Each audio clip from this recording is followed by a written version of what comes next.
All right, folks, another reason why recording is highly necessary.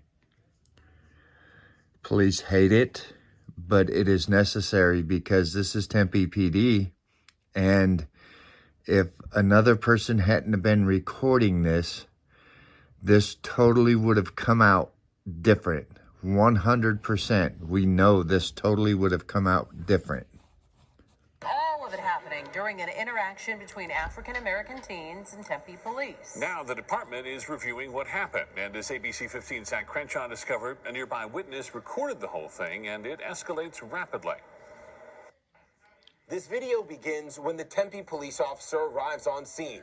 He was called because two teens were arguing, possibly fighting in the middle of the street. But when he arrives, the teen...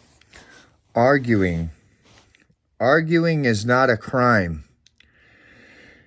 It was the possibly fighting that got this to escalate to where it is. Stop fighting and quickly turn their attention to the officer, and a hostile confrontation follows.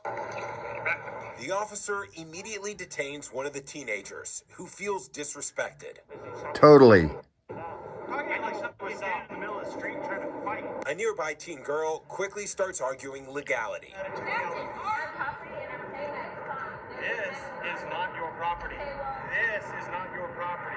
I am tired of coming out here dealing with Keith and all this shit. Seconds later, and off camera. Now, if you heard the officer, his exact words, I'm tired of coming out here and dealing with all these teens and all their shit. That's 100% unprofessional. An 11-year-old pipes out.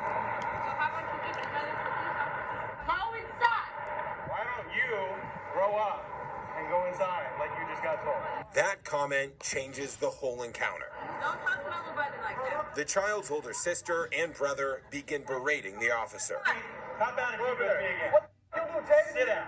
20 seconds later, he's handcuffing the 18-year-old. 2 minutes later, Keith tries to stand up. The officer pulls him to the sidewalk, and little brother comes running out. Get away from me.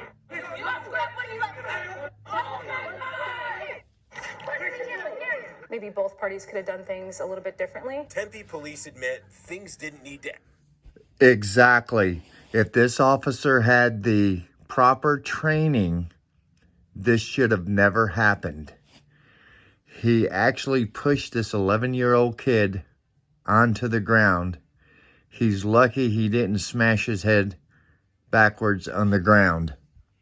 Escalate to this moment, but also say the officer was trying to ensure everyone's safety. There's always things That's that we can do bullshit. better. This will be an opportunity for us to examine this and look at ways that we can improve. African-American kids have a mindset where minority communities at times are policed a little bit harsher than other communities. Pastor Andre Miller is a community leader who works to improve policing across the valley. I think that it just highlights that there's a lot of work that needs to be done. Later, backup arrives. The older teens are being taken to squad cars, and the 11-year-old and officer are once again squared off.